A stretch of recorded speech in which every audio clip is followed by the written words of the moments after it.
একদিন এক গ্রামে একটা বিড়াল আর একটা কুকুর থাকত। দুজনের মধ্যে সব সময় ঝগড়া লেগেই থাকত, কে বেশি বুদ্ধিমান সেটা নিয়ে। একদিন কুকুরটা খুব গর্ব করে বলল, আমি বাড়ির পাহারা দিই, আমি অনেক কাজের। বিড়ালটা হেসে বলল, আমি কিন্তু ইঁদুর ধরতে পারি, তুমি পারো? এই নিয়ে বাজি ধরল দুজন। ঠিক হলো, যে বেশি কাজে লাগতে পারবে সেই জিতবে। পরের দিন কুকুরটা খুব জোরে জোরে ঘেউ ঘেউ করে সবাইকে বিরক্ত করতে লাগলো। সে ভাবল এটাই তার কাজ। অন্যদিকে বিড়ালটা চুপচাপ বসে থাকলো। হঠাৎ একটা ইঁদুর দেখেই লাফ দিয়ে ধরে ফেলল। বাড়ির মালিক এসে কুকুরকে বকতে লাগলো, এত চিৎকার কেন? আর বিড়ালকে আদর করে বলল, তুই খুব ভালো কাজ করেছিস। কুকুরটা লজ্জা পেয়ে বলল, আচ্ছা, আমি একটু বেশি বাড়াবাড়ি করে ফেলেছি।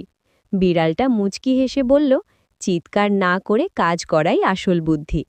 তারপর থেকে কুকুরটা আর অযথা চেঁচায় না, আর দুজন মিলে ভালো বন্ধু হয়ে যায়।